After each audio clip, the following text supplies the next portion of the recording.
Hello and welcome to this edition of Here's What's Cooking at Key Chorale, Wintertide. Ooh, that sounds chilly. This is one of our most exciting collaborations of the season as we team up with the Sarasota Ballet Studio Company in a feast for your eyes and your ears. Imagine the stage of the Sarasota Opera House filled with 30 to 40 dancers, 100 singers, orchestra, and soloists as we present a unique program celebrating the blue nights of winter and the magic of the season. Wintertide will blend Spanish carols and Conrad Sousa's carols and lullabies with John Rutter's chilly choral cycle, When Icicles Hang.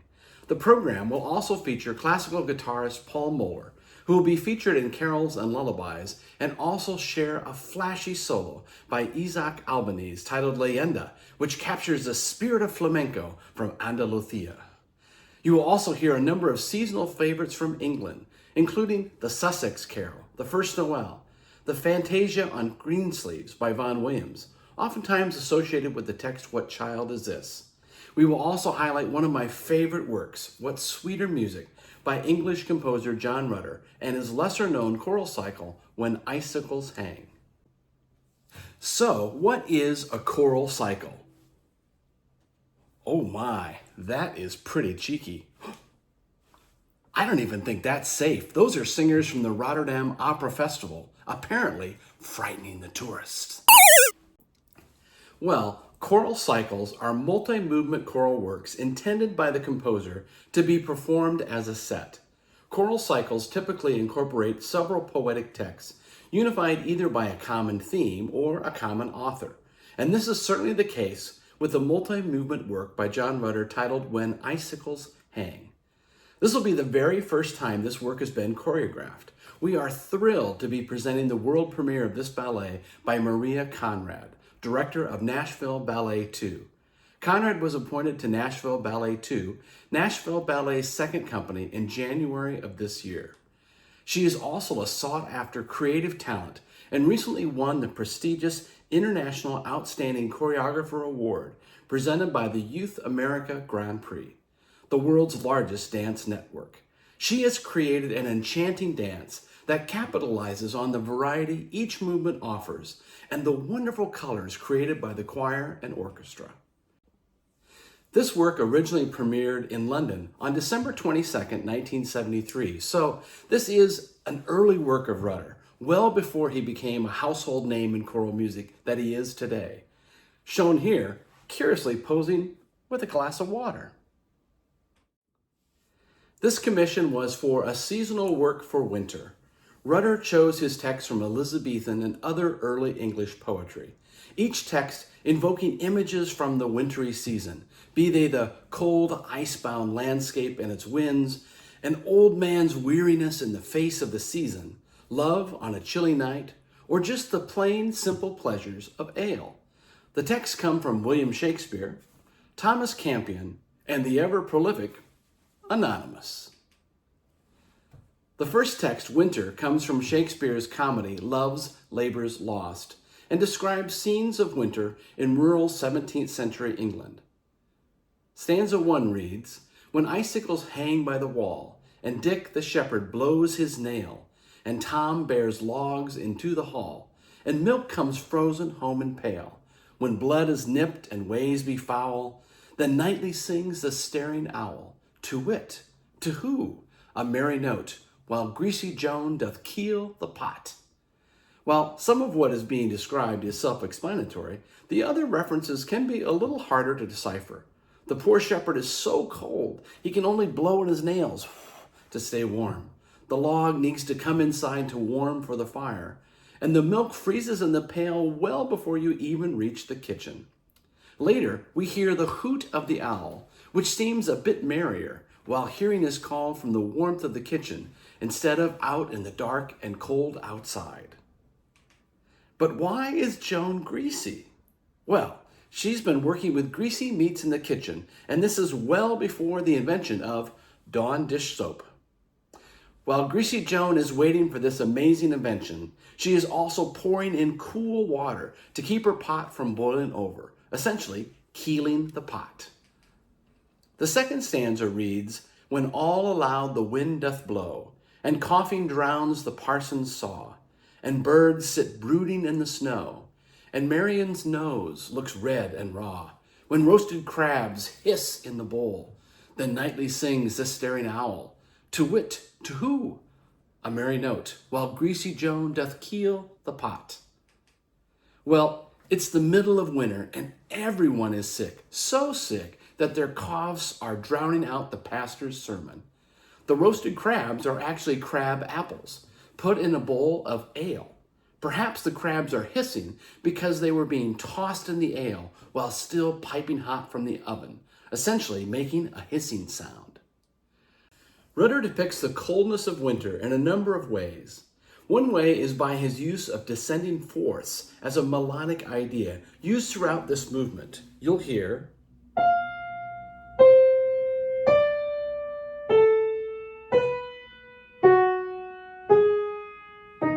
so all of those are descending fourths. Listen to it again.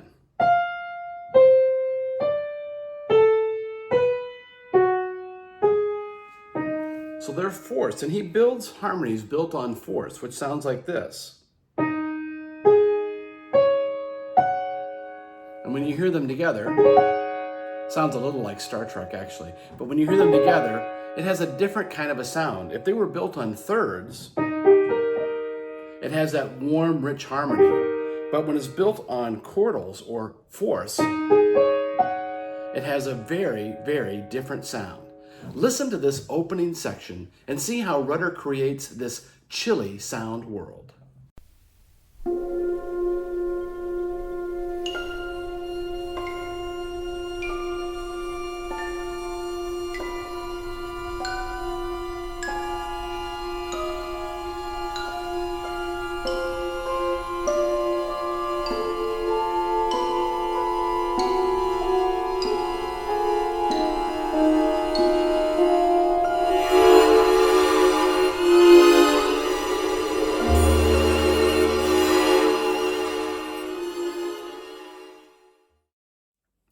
The second movement sets Thomas Campion's poem, Now Winter Nights Enlarge. The theme here is really of the nights getting longer and more time spent indoors.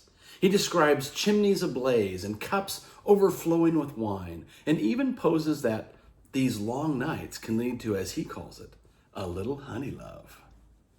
The third movement is one of my favorites, Bring Us In Good Ale.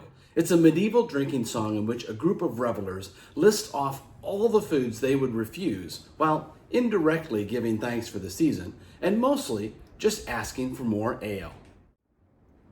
The lyrics go, Bring us in no brown bread, for that is made of bran, nor bring us in no white bread, for therein is no game, but bring us in good ale. Bring us in no beef, for there is many bones. Bring us in no bacon, for that is passing fat. Bring us in no mutton, for that is often lean, but bring us in good ale. Nor bring us in no tripes, for they be seldom clean. Ew. But bring us in good ale. Bring us in no eggs, for there are many shells. Bring us in no puddings, nor bring us in no venison, but bring us in good ale. Bring us in no capon's flesh, for that is often dear, nor bring us in no duck's flesh, for they slobber in the mere, but bring us in good ale.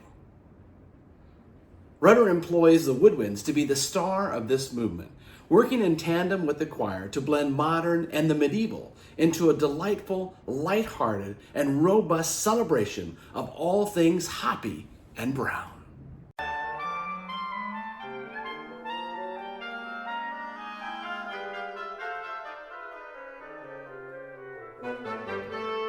Bring us in no puddings, for there is all God's blood. No, bring us in no venison, for that is not for a good. But bring us in, but bring us in, but bring us in good ale. Bring us in no camel's flesh, for that is often dear.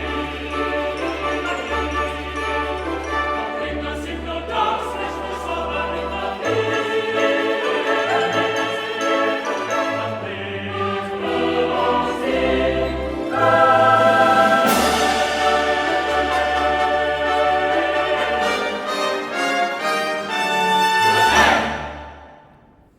After all that festivity, we are ready for a diversion. And John Rutter gives us one of the most beautiful melodies he ever penned. It is introduced by the choral sopranos after a gorgeous introduction by the strings and harpsichord that captures the essence of this Shakespearean text.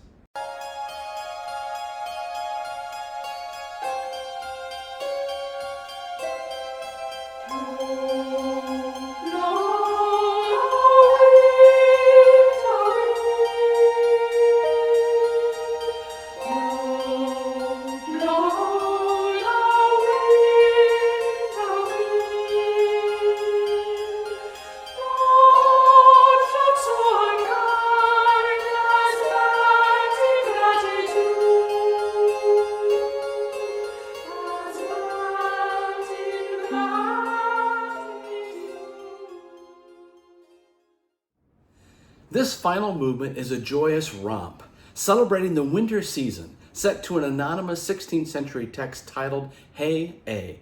This rousing conclusion, combined with dance, will make When Icicles Hang a memorable part of our celebration of all things winter.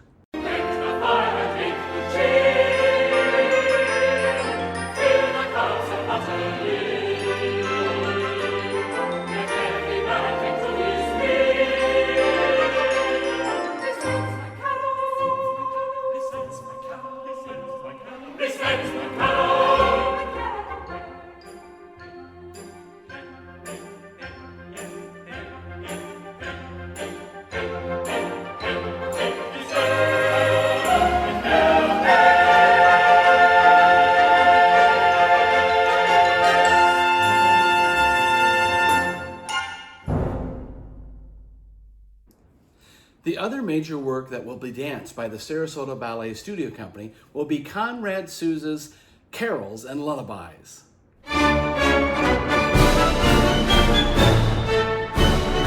No, not John Philip Sousa. Or the sousaphone. Yes, Conrad Sousa. Certainly not a composer many of us have heard of. Conrad Sousa was a prolific American composer, known mostly for his stage works, including his most popular opera, Transformations, a retelling of Grimm's fairy tales that premiered in 1973. Andrew Porter, in a review for The New Yorker, wrote that Transformations was one of the brightest and best of recent American operas. Sousa's score is economical, intelligent, witty, and alert. He was a longtime professor of composition at the San Francisco Conservatory of Music. He was also resident composer for the Old Globe Theater in San Diego for 35 years, composing more than 200 theater scores. In 1992, Conrad Sousa composed Carols and Lullabies. Sousa said about the origins of Carols and Lullabies, 4 or 5 years ago, Philip Brunel suggested I write him a companion to Britten's A Ceremony of Carols. To a composer, this tempting offer was another way of asking, hey, how's about writing us a hit? After several years of me writhing in doubt, a friend, Gary Holt, showed me a collection of traditional Spanish carols he had sung as a boy in Arizona. Excited, I juggled them around to form a narrative. I noted their many connections with Renaissance music, along with their homey, artful simplicity. Finally, the overriding image of a southwestern piñata party for the new baby led me to add guitar and marimba to Britten's harp and to compose connected music and totally reconceive the carols. I first learned of this work just after the premiere in 1992 from Philip Brunel himself. Philip is the founding conductor and artistic director of Vocal Essence, a professional choir out of Minneapolis that began in 1969. During his tenure, Brunel has championed the creation of new music, commissioning more than 300 new works for choir to date. When he told me about Carols and Lullabies, I was very intrigued. He told me the most important performance after the world premiere is the second performance. He said to me, I think this piece needs a second performance. How could I say no to that? Of the 11 carols, 9 are Spanish carols from the regions of Catalonia, Biscay, Castile, and Andalusia, along with 1 carol from Puerto Rico and 1 other from Mexico. One thing that immediately sets Sousa's carols and lullabies apart from other sets of Spanish carols is the instrumentation of harp, guitar, and marimba. The color these instruments make, along with the choir, really grabs you.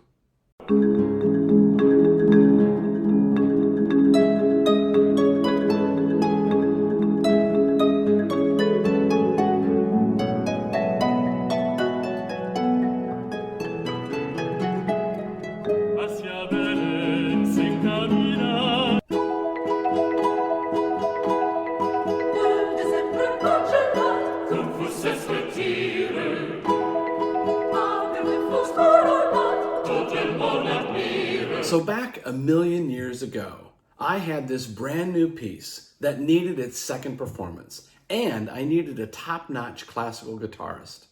I was serving a large church in Rockford, Illinois, and had been calling all over the state to find a great guitarist, and finally learned of a very gifted player who was just finishing up his bachelor's degree at Northern Illinois University before heading off to Eastman for his graduate study. I made the call, and guitarist Paul Mulder said yes. Since that second performance of Carols and Lullabies, Paul and I have collaborated on many concerts and work since then. We have become lifelong friends, and not surprisingly, when I decided to do this work with Key Chorale, he was my first call. Joining him will be percussionist William Brown, harpist John McCauley, soloist Amy Jo Connors, Melissa Simmons, Zachary Stockman, and Jesse Martin, plus the 100 voices of Key Chorale and the Sarasota Ballet Studio Company, as we celebrate all things wintry from sunny Sarasota at the Sarasota Opera House November 26th, the Sunday after Thanksgiving at 4 p.m. But I know you're saying to yourself, but I have family in town. I can't possibly come to a performance. Trust me, by Sunday, you'll be tired of everyone and ready for an outing where everybody has to just be quiet for 90 minutes. But seriously, come and experience an unforgettable feast for the senses that won't add to your waistline. Wintertide with Key Chorale, orchestra, soloist, and the amazing Sarasota Ballet Studio Company. See you at the concert. Happy Thanksgiving!